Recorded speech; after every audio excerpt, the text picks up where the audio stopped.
और अब खबरों को जानेंगे विस्तार से, लेकिन उससे पहले आपको सीधे लिए चलते हैं उत्तराखंड के देहरादून, जहां पर केंद्रीय गृह मंत्री अमित शाह क्या कुछ कह रहे हैं, सुनाएंगे। हमारे यशस्वी मुख्यमंत्री भाई पुष्कर सिंह धामी जी, जिन्होंने देश भर के खेलों में हर डायमेंशन से ऊर्जा भरने का काम किया है, ऐसे हमारे युवा कार्यक्रम और खेल विभाग के मंत्री डॉक्टर मनसुख मांडविया जी, एक खेलों का ध्वज और मशाल जो आज यहां से लेकर मेघालय जा रहे हैं, ऐसे मेघालय के सम्माननीय मुख्यमंत्री श्रीमान कोनराड संगमा जी, मोदी जी की मंत्रिपरिषद में मेरे साथी श्री अजय टम्टा जी, यहां के सांसद और भारतीय जनता पार्टी के अध्यक्ष भाई महेंद्र भट्ट जी, श्री अजय भट्ट जी, श्रीमती पीटी उषा जी, और आज के कार्यक्रम के केंद्र बिंदु ऐसे देश भर से आए हुए खिलाड़ी भाइयों बहनों को मेरा प्रणाम और बहुत बहुत शुभकामनाएं। और आज पूरा विशाल स्टेडियम खींचोखींच जिन्होंने भरा है, ये देवभूमि उत्तराखंड के सभी युवाओं, माताओं, बहनों, आप सभी को भी मेरा प्रणाम। मित्रों, सबसे पहले मैं चार धाम में विराजित सभी देवताओं को, देवियों को प्रणाम कर कर मेरी बात की शुरुआत करना चाहता हूं। अभी अभी 38वें राष्ट्रीय खेलों के समारोह पर मेरे पूर्व वक्ताओं ने कहा कि देवभूमि अब खेल भूमि बन गई है। मैं आज मेरे सामने जो युवा हैं, विद्यार्थी हैं, खिलाड़ी हैं, उनको मैं कहना चाहता हूं कि महज राष्ट्रीय खेलों के आयोजन से देवभूमि खेल भूमि नहीं बनी। धामी जी ने हर जिले में खेलों के इंफ्रास्ट्रक्चर को बढ़ावा दिया, और सबसे बड़ी बात है कि धामी जी ने 21वें स्थान पर से देश के खेलों के नक्शे पर हमारी देवभूमि को 7वें स्थान पर लाने का पुरुषार्थ किया। और ये विजेता खिलाड़ी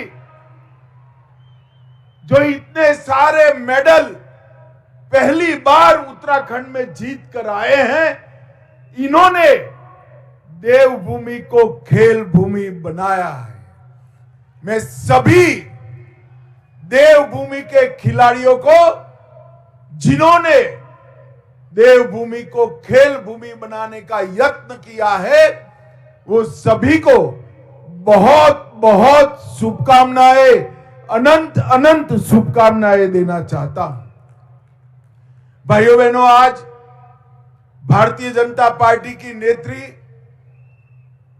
और देश की भूतपूर्व विदेश मंत्री, पद्म विभूषण श्रीमती सुषमा स्वराज जी की जन्मतिथि। मैं सुषमा जी को भावपूर्वक श्रद्धांजलि देना चाहता हूं। और आज की यही दिन 2019 में पुलवामा में हमारे 40 जवान शहीद हो गए। इन जवानों की शहादत ने देश को न केवल सुरक्षित किया, मगर वो जवानों की शहादत के बाद मोदी जी ने एयर स्ट्राइक कर कर पाकिस्तान में घुसकर आतंकवादियों को करारा जवाब देने की बात करी। और इसी के कारण पूरी दुनिया में भारत को देखने का नजरिया बदला है, और एक संदेश पूरी दुनिया के आतंकवादियों को गया है कि भारत की सीमा और भारत की सेना उसके साथ खिलवाड़ नहीं कर सकती। और भाइयों बहनों, मैं वो सभी 40 जवान जिन्होंने देश की सुरक्षा के लिए शहादत दी, उनको मन पूर्वक श्रद्धांजलि देना चाहता हूं। भाइयों बहनों, मैं उत्तराखंड की समिति, आयोजन समिति का और उनके सभी स्पोर्ट्स के एसोसिएशनों का भी हृदयपूर्वक अभिनंदन करना चाहता हूं, क्योंकि जब से यहां से खेल शुरू हुआ तब से सर्वदूर देश में हर जगह से उत्तराखंड की वाहवाही, उत्तराखंड के लिए अच्छी व्यवस्था के गुणगान पूरे देश आज गा रहा है। और ये सफल आयोजन इतने ऊंचाई पर, इतने छोटे से राज्य के लिए बड़ा कठिन था, मगर धामी जी के नेतृत्व में, खेल मंत्री जी के नेतृत्व में एक काम को बहुत अच्छे तरीके से आयोजन समिति ने पूरा किया।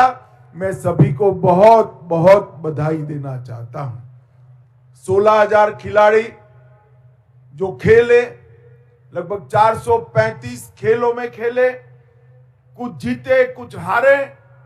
हार और जीत उसका खेल से कोई मतलब नहीं है।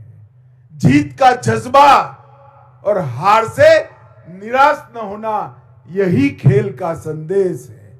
इसलिए जो जीते हैं और जो हारे हैं, वो सभी खिलाड़ियों को मैं अनंत अनंत शुभकामनाएं देता हूं। मेघालय में आपके लिए एक और मौका है, अगली बार मेडल लेकर आइए। ऐसी मेरी सभी को बहुत बहुत शुभकामनाएं। इको फ्रेंडली प्रैक्टिसेस से लेकर इको फ्रेंडली गेम तक पूरी चीज को धामी जी ने बखूबी जमीन पर उतारा है। कई पैड लगाए गए और इन खेलों में वेट लिफ्टिंग, शूटिंग, एथलेटिक्स, एक्रेटिक्स, कई खेलों में राष्ट्रीय रिकॉर्ड बने हैं।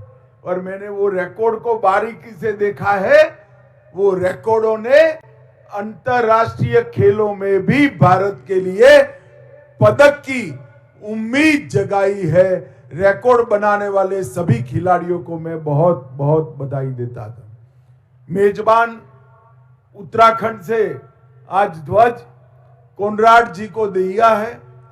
खेलों की ये मिसाल कोनराड जी लेकर यहां से मेघालय जाएंगे, मगर मेघालय में एक अनूठा राष्ट्रीय खेल होना जा रहा है। मेघालय इसका यजमान होगा। ज्यादातर खेल मेघालय में ही खेले जाएंगे, मगर कोनराड जी ने निर्णय किया है कि नॉर्थ ईस्ट के बाकी सभी 6 के 6 राज्यों में कुछ कुछ खेल खिलाकर पूरे नॉर्थ ईस्ट को खेलों के आवाज से, विजय की गूंज से वो भरने का प्रयास करेंगे। मैं संगमा जी को आने वाले आयोजन के लिए बहुत बहुत बधाई देता हूं। सर्विसेज की टीम, महाराष्ट्र की टीम और हरियाणा की टीम, ये तीनों को मैं हृदयपूर्वक बधाई देता हूं। मित्रों, मोदी जी के आने के बाद खेल के वातावरण में ढेर सारा बदलाव आया है। गुजरात के मुख्यमंत्री थे तब से ही मोदी जी ने खेलो गुजरात की शुरुआत करी थी और इसको यहां तक पहुंचाने का काम किया है। और देश भर के कई जिलों में खेल इंफ्रास्ट्रक्चर, कोचिज की व्यवस्थाएं, खिलाड़ियों को प्रोत्साहन और पारदर्शी चयन, इसके माध्यम से आज विश्व के फलक पर भारत के खेलों की प्रतिष्ठा बढ़ी है। मैं आज सभी खिलाड़ियों को विश्व प्रसिद्ध धावक मिल्खा सिंह का एक कोट कहना चाहता हूं, जब दौड़िए तो ऐसे दौड़ो कि पूछे पीछे मुड़कर देखने की जरूरत न पड़े, मेडल लेकर वापिस आए, ऐसे दौड़ो। आज मैं आप सभी को बहुत बहुत मन के साथ ये कहना चाहता हूं कि भारत के खेलों का भविष्य उज्जवल है। मनसुख भाई ने भारत के खेलों के लिए एक बहुत बड़ी डिजाइन बनाई। मेरी खेलों की रुचि के कारण मैं मनसुख भाई को पूछता रहता हूं। उन्होंने न केवल आयोजन के अंदर हर बार नए कीर्तिमान स्थापित हो, इसलिए हर प्रकार की व्यवस्था की है। और मोदी जी ने फिट इंडिया, खेलो इंडिया, ये दो कंसेप्ट से हर युवा को खेलने के लिए लालायित करने का काम किया है। और मित्रों, जीवन में जीतने से ज्यादा हार को हजम करना बहुत महत्वपूर्ण होता है। और खेल ही है जो हारने के बाद दूसरे दिन जीतने के जज्बे के साथ आगे बढ़ने की हमें प्रेरणा देता है। और मैं आज सभी युवा को कहना चाहता हूं कि सफलता सिर्फ शारीरिक क्षमता से नहीं आती है, कौशल्य से नहीं आती है। दृढ़ निश्चय और मजबूत मन ही सफलता को प्राप्त करा सकता है। अथक परिश्रम और अनथक प्रैक्टिस आपको आगे ले जाएगी। इस सभी को आपके मन के निर्णय में बदलकर मेडल तक की आपकी यात्रा पूरी कर सकते हैं। भाइयों बहनों, जब मैं आज यहां आया हूं तब मैं पीएम साहब के इनिशिएटिव को भी जरूर याद करना चाहूंगा। प्रधानमंत्री जी ने देश के युवाओं को उनके अंदर खेल भावना, खेल के लिए प्रेम और खेलने का हौसला मजबूत हो, इसके लिए ढेर सारे कदम उठाए। डिटेल बताने का समय नहीं है, मगर आज जिस खिलाड़ी को मिलते हैं वो मोदी जी को खेल मित्र के नाम से बुलाते हैं, अपना परम मित्र मानते हैं। और आज मैं कुछ आंकड़े आपको जरूर देना चाहता हूं, जिसके माध्यम से आपको मोदी जी का एक पुरुषार्थ मालूम पड़ेगा। मित्रों, 2014 में जब मोदी जी ने देश की कमान संभाली, तब देश का खेलों के लिए बजट 800 करोड़ था और 25-26 में खेलों का बजट 3800 करोड़ रुपए तक पहुंचाने का काम नरेंद्र मोदी जी ने किया। 2014 में 15 मेडल कॉमनवेल्थ में मिले थे, हम उसको 26 तक ले गए। एशियाई खेलों में 2014 में 57 मेडल मिले थे, उसको हम 107 तक ले गए। और पैरा एशियाई खेलों में 33 मेडल मिले थे, हम उसको 111 तक ले गए हैं। अंतरराष्ट्रीय स्पर्धाओं में भी हमारे तिरंगों को खिलाड़ियों ने ऊंचा करने का काम किया है। ओलंपिक, पैरा ओलंपिक और डेफ ओलंपिक्स में भी कई गुना पदक, मेडल हमारे खिलाड़ी ज्यादा जीत कर आए हैं। यही बताता है कि देश में खेलों का इंफ्रास्ट्रक्चर, खेलों का एटमॉस्फेयर और जीतने की भूख, तीनों में बहुत बड़ी बढ़ोतरी हुई है। मित्रों, आज यहां खेलो इंडिया के माध्यम से इतने बड़ी आयोजन उत्तराखंड जैसे एक छोटे से राज्य ने, पहाड़ी राज्य ने समाप्त किया है। ये बताता है कि भारत का हर राज्य खेल के लिए न केवल खेलने के लिए तैयार है, अपना खेल इंफ्रास्ट्रक्चर को मजबूत बनाने के लिए, आगे बढ़ाने के लिए तैयार है। और यहां से भी ये खेल एक छोटे से राज्य में ही जा रहे हैं, पहाड़ी राज्य मेघालय में ही जा रहे हैं, नॉर्थ ईस्ट में भी जा रहे हैं। ये बताता है कि कई सारे खेल आज हर राज्य की विशेषता बनने जा रहे हैं। और टॉप्स का उपयोग कर हमारे कई खिलाड़ी ओलंपिक, एशियाई खेल और कॉमनवेल्थ खेलों में बहुत अच्छी सफलता के लिए तैयारी कर रहे हैं। मैं फिर से खिलाड़ियों को कहना चाहता हूं, भारत 2036 में ओलंपिक की मेजबानी के लिए तैयार है। हमने हमारा क्लेम ओलंपिक के सामने रखा है और मुझे विश्वास है 2036 में ओलंपिक के अंदर जब भारत में वो खेला जाएगा, उत्तराखंड के खिलाड़ी भी और ये खेल महाकुंभ में खेले खिलाड़ी भी जरूर मेडल लाकर भारत के तिरंगे को और हमारे राष्ट्रगान को वहां बजाने का मौका देंगे। भाइयों बहनों, आप लोगों के सामने अभी एक लंबा समय पड़ा है। सातत्यपूर्ण प्रैक्टिस और मन का संकल्प यही विजय दिला सकता है।